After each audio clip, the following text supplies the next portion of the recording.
n'amajuru niyo kwigwamo icuri kuko manura inkuru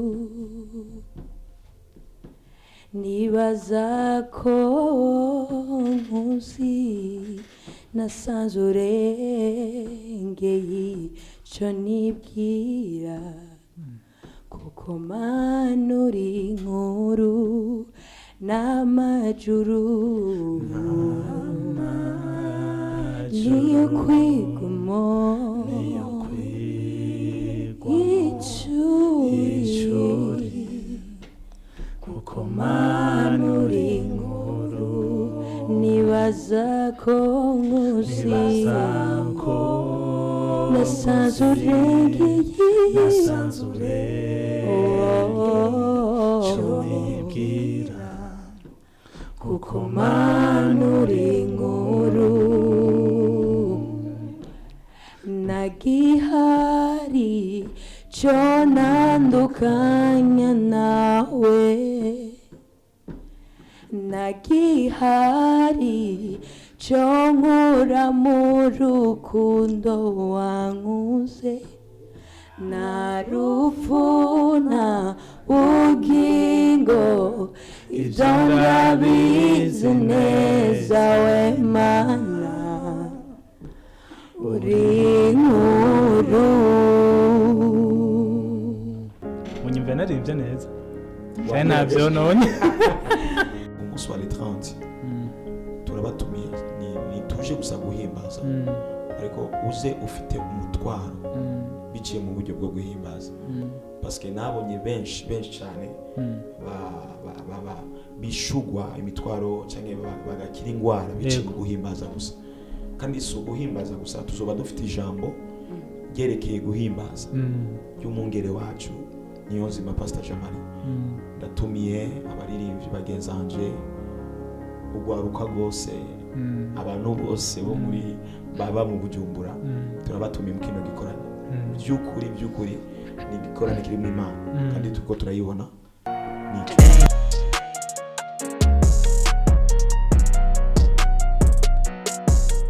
bakunzi bande ho Gospel TV turabahaye ikaze twongera tubahana mwiriwe mu kiganiro impano yanje ubwo twamaze kumenyerana mwakimenyereye cyane uno munsi twaje tubazanira abandi bashitsi badasanzwe buri munsi tubazanira abashitsi kandi uno munsi mwabibonye kandi mugiye kubibona n'abashitsi badasanzwe kandi baraberewe vraiment mwahora muraraba ego reka tubakire tubaha ikaze twongere tumenye idonido icabazanye nta byinshi bize byo kuvuga reka duherino karibu cyane ndabaramukije mwese mu mazina yanjye nitwa Ngabirana Leka nkabasigira mu bwiza nkaba mba no mu Ngagara karibu namwe kwa majina naitwa Kidasi naishi Kamenge naombea kwa eni yako nivyo gusa karibu tena nawe Shalom kwa wote naitwa Wani Clemence naishi Ngagara naombea bwiza kwa eni yako niko mwimbaji hapa wow yani nyinyi wote ni waimbaji ndio bakunzi bande ho Gospel TV uno munsi murumva ni gucanga indimi turaja mu Congereza muri France mu Kirundi mu Giswahili uno munsi nanje muranyumva muhora munyumva mu Kirundi gusa uno munsi niho ndi mwe gusa mu nkurikire murambona ego karibu cyane kandi twongeye tubaha ikaze muri Ndio Gospel TV ndio tumeshaka bibi ndio niko nabaona kabisa tena unapendeza sana asante Kida ndanze kwa Kida leo acha nianze kwa Kirundi Kida tumvise Kida ninde mwumvise Kida umva umukozi w'Imana ya asenga akunda Imana kandi aririmbira Imana Kida tudatevye cyane mufise umugwi uwo mugwi wawe witwa gute dufite umugwi kandi uwo mugwi ukorera mu shengero n'umugwi witwa New Blessing ego murakoze cyane New Blessing yatanguye ryari yatanguye kuva imbere umurongozi wacu niwe yaturongoye muri iyo group. Bisigura niwe yobazi byose. Ego Aha. Ego reka atubwire umurongozi yabatanguye ryari New Blessing. Bono ushobora kuvuga ko yatanguye igihe urushengero rwacu rwatanguye. Ni kure tebuka urushengero rwatanguye hareze 4 ans canke 5 gutyo. Oui 4 ans yaheze. 4 yaraheze. Ego. Ni kure cyane iryo shengero ndaruzi nubwo nkarubaye mu gihe kirekire mu Rwanda ndaruzi. Turaguhaye kaza ahubwo nawe. Ego inyuma yo kumara 4 yose rikirakora ho hamaze gukogwa iki turavuga nk'ama evenement indirimbo nkivuga butumwa muri rusange. Twamaze gukora ama evenement menshi naho tutaragira uburyo bwo kugira ngo dusore indirimbo. Yego. Ariko ama evenement twamaze kuyakora kandi menshi cyane. Yego. Murakoze cyane. Kasimbe mu Giswahili rero namuzi naho munyihanganire uno munsi bakunze bande Gospel TV. Ndashusha. Ulisema naitwa nani? Clemence. Sasa Clemence kwa New Blessing. Naweza ngasema hivyo. Ulikuwa siku gani Mayo Group? Nimeanza kuimba mu New Blessing ilikuwa ni mwezi wa 7 mu 2019. Ushafaidika nini? Nimefaidika vitu vingi kweli. Sababu hapo tunapata niseme nini? Tunasaidiwa kiroho pia kimwili kwa sababu ni familia. Hiyo kuishi na wengine mnachangia mambo ya kiroho yanatupandisha kweli. Yani ni familia. Amwachani kabisa. Mungu ashakutanisha. Aha. Naweza nikasema sasa tuingie kwenye event. Na njoo kitu leo. Tunapasha kuchangamkia event. Nawaambia leo mudasia mengi. Sasa iyo event rero iteguye gute? Ndahera kwa Arika. Event iteguye gute? Bimeze gute? Event muisanzwe yari rêve yiwacu je n'umurongozi. Me urumva yari ndoto yiwacu me yatujemwe gukyo nyene tuyitazira Mabudu event gukyo nyene. Mabudu event. Ko mwahise Mabudu event? Dukeneye kubera majority abantu benshi bo babifata ko ari bisanzwe guhimbaza.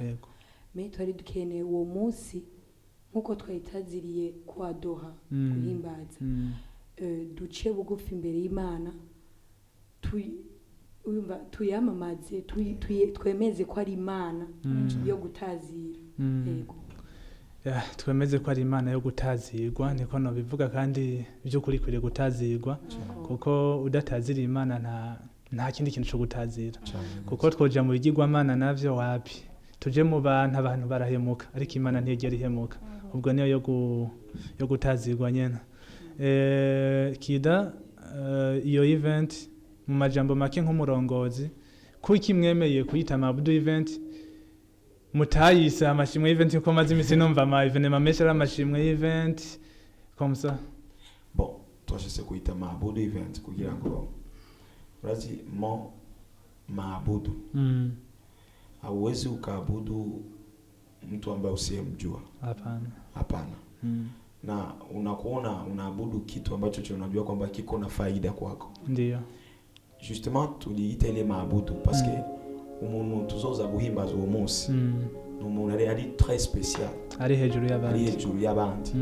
Niyo mpamvu twashise tuyite Mabudu kugira ngo umuntu usaza gusoma iyi title amenye ko ikimuzanye nta kindi aje guhimbaza.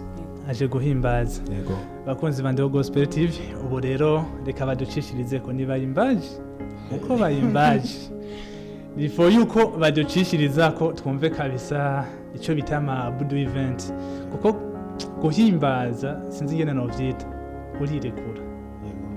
Kana nje revuga ko mwenda bizi urirekura ukahimbaza by'ukuri n'umubiri wose ugashika ibwina hamgatazira Imana yawe. Ubwo rero reka baducishirize ko mwumvirize neza yuko ahantu muzoja guhimbariza yuko hazoba hari ubwiza budasanzwe kandi Imana izo baciye muri bo. Karibu cyane. Turaririmbana. Nacho natwagiye je nanje ndiyemera nacho twagiye. N'abana banje ko nkeneye umwe abe ko mfite abana nyine. Nkeneye ko umwana wanje atabure kuririmba indirimbo hanyuma tumwitabire. Nta kibazo. Okay. Je ndirimba ijwi kangahe? rya mbere sawa nta kibazo twagiye n'amajuru niyo kwigwamo icuri kuko manura inkuru nibaza ko nkusi nasanze urengeye ico nibwira kuko manura inkuru n'amajuru niyo kwigwamo icuri kuko manura inkuru nibaza ko nkusi nasanze urengeye nibwira kuko manura inkuru nagihari co nandukanya nawe nagihari co nkura mu rukundo wankuze narupfu nta bugingo ivyo ndabizi neza we mana uri inkuru munyumve narivye neza canke navyononye canke navyononye wagerageje kuko ntitwakumvise mwumvise aca ndirimba jenyene uko mubaza ko mwe ndusha kuririmba wapi ca ndirimba jenyene ndabereke aya reka nuko bakunze bande Gospel TV mwumvise iyo bita New Blessing mu kimbe mu kirundi ni gute waheza New Blessing new blessing umugwi wahezagiye canke umugisha mushasha uyu yarambeshe imana ikababara yarabesha abantu barenze isinzi bari mu Burundi bose yarabahejeje nuko New Blessing muyimbikira nta kibazo konja ni kubona cyane kumahera ni free ore twahisemo Abudu Event vraiment ushobora kurisha abantu baje guhimbaza Imana bakunzi bacu je nabaye wa mbere gushika mwe sinzi ibyo muri ko muriyumvirako ni areka twumvise iyo Abudu Event twumvise yuko ni guhimbaza gashika ibwina sivyo ariko kandi twumvise n'abayimvite turafisemo Edin Diana twumvisemo Eden Ibanga Joshua nibagiwe Herman na PKG yego murabo onya nirihe vuga butumwa nk'abakunzi bandeho Gospel TV abakunzi b'u Burundi abakunzi ba Gospel muri rusange bitegeki kuri uwo munsi iyo gishu n'umurongo dacu tegetse kwishura ndayishuye nta kibazo umaruza ndaruguhaye ikintu kimwe ico niteze muri November yego nuko tuzobona Imana biciye mu buryo bwo guhimbaza yego urazi mu guhimbaza harimo ibanga rinini cyane hari byinshi byuguruka biciye mu buryo bwo guhimbaza hari imitwaro yishurwa arabaza bafite ingwara bagakira ikintu kimwe turizeye ko uwo munsi umuntu wese azoshika muri kino kibanza cyo guhimbaza azobona mu Imana yego ico turacizeye yego Clemence Nezo kawambia watazamaji tarehe siku comme ça.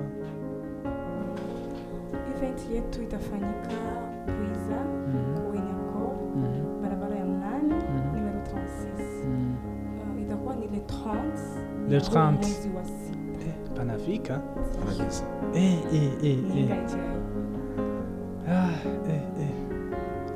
Harageze kabisa. Duheraheza ni giki mwobwira abakunzi ba Gospel ni giki batumiriye gutumira ndaza amashama mu Kirundi ni giki bahamagariye abakunzi b'umuziki abakunzi b'Imana muri rusangi niko nobivuga ubahamagariye iki? jewe ubwanje ndabatumiye kuri kino gikorano kandi baze bakire ubuhimbaza, bamenye guhimbaza icyo ari cyo. Nivyo gusa. Erika, Eni Clemence, utawaambia nini watazamaji? Nitawaambia wakuje wajione. Kisi umesema kama kuna watu wanazoea kufanya event wanaandika mashimo. Sasa yetu ni special, tumeandika maabudu. Tukisema maabudu ni kitu cha ajabu sana, sababu ni kushusha presence ya Mungu. Yaani patakuwa Mungu mzima, sio mambo ya kutafutisha. Tukiabudu Mungu anashuka, Mungu atakuwa hapo. Donc wakikuja na mahitaji ya miaka, hiyo siku itafunguliwa. Jo, Mungu mwenyewe akishuka, lazima tupate majibu ya mahitaji yetu. Tena pako talent, sio kuabudu tu, watasikia na talent. Na talent. Tuko na wamizisia wazuri, waimbaji wazuri sana. Acha wewe. Umejiandaa kikweli? Umejiandaa Sana kabisa. Ani na mimi ndakwanza sema ikono. Lakini na mimi najua sasa piano. Ndakwana na mimi. Kida. Yego. Nk'umuririmbyi kandi bibaye mu myaka myinshi, antuka ndakuze nubwo butari bwambona. Ni igiki uhamagariye abantu muri rusangi kuri uwo munsi wa evenement? Okay, reka ndabe kamera kugira ngo banyumve neza. Yego. Justement umunsi wa le 30 turabatumiye, ni tuje gusa guhimbaza, ariko uze ufite umutwaro biciye mu buryo bwo guhimbaza, parce que nabonye benshi cyane bishugwa imitwaro cyangwa bagakira ingwara biciye mu guhimbaza gusa. Kandi si guhimbaza gusa, tuzoba dufite ijambo ryerekeye guhimbaza y'umungere wacu Niyonzima Pastor Jamari. Ndatumiye abaririmbyi bagenzanje, ugwaruka gose, abantu bose bo muri baba mu Bujumbura, turabatumiye mu kino gikorane. Byukuri ni gikorane kiri mu Imana, kandi tuko turayibona nico. Munyemere mbaza akabazo ka nyuma navuga gaheraheze igikorane. Kitwinjiza handi hantu gutahura uguhimbaza icari cyo. Ni gute umuntu yotahura guhimbaza? Mbega iyo umuntu avuze guhimbaza yumva iki muri rusangi? Volontaire singo ndatora ati nakanyishura. Okay. Genda cishure. Yego. Umuntu wumvise guhimbaza. Sabdi reka ndabivuge mu Kiswahili niyo nza kubivuga neza. Hakuna tatizo. Isabdi unaabudu kwa sababu kuna jambo unakumbuka makuu ambayo Mungu alifanya kwa maisha yako. Kwa sababu kama haukumbuki yale Mungu alikutendea, hauwezi kuabudu. Unakumbuka wapi Mungu amekutoa, ni mangapi umepitia, ni vitu gani Mungu amekuokoa navyo. Vile ndio vinafanya umwabudu Mungu. Nicho. Bakunzi bande Gospel TV, mwe muri ko muradukurikirana. Ni iteka twongeye guhabwa kwakira abashitsi nk'ababiteka. No munsi twacanze indimu tubabarire, mugo byategereze ko tuza turiga indimi kameme tugoye mu Kirundi. Kameme ho tukuza turacanga indimi. Nuko twako turavuga ati event yateguwe na New Blessing, yateguwe teme yayo yabayise Maabudu event. Ni gikorane kizoba ari cy'ubwiza cyane. Ndabatumiye mwese, nanje ubwanje niho nzoba ndi. Muzoze dusangira ubwiza bw'Imana. Mwumvise abatumire, hariho Dindeana, hariho Eden Banga, hariho ba Joshua, hariho ba PKG, Armo, umva abo bose n'abatumire. Kandi azoba ari ingabire zidasanzwe, Clemence yabitubwiye. Ubwo umuntu wese azosiba ntagire uzobaza ati ngo mbe mwanyumviye hariya byagenze gute? Ntabyo dushaka. Muzoze mwishikire muvyirabire. Kandi twizera yuko uwo munsi ari umunsi udasanzwe, tuzakira ubwiza budasanzwe. Tubyitege cyane. Mwarabisenge cyane. Nuko munyemere ndabasezere mwakoze twitaba. Namwe murakoze. Nuko bakunzi bande Gospel TV tukaba tubasezeye, tongera tubabwira ati ejo canke undi munsi tuzohurira hano nyene. Iki nico kibanza cacu. Ariko bientôt tuje ku matere, tuje muri ca kiganiro cacu impano yanje, tumenye by'ukuri mbega umuntu impano, tumvise impano twumviki, twagure cyane, twagure neza impano z'u Burundi, tumenye ingene tuzazirasohoka mu gihugu cy'u Burundi, ndetse no mu Burundi tuzihurumbire kubera yuko ni zacu nyene, tuza kuzishigikira no kuziba hafi. Nuko tuzoba dusubira. Bye bye.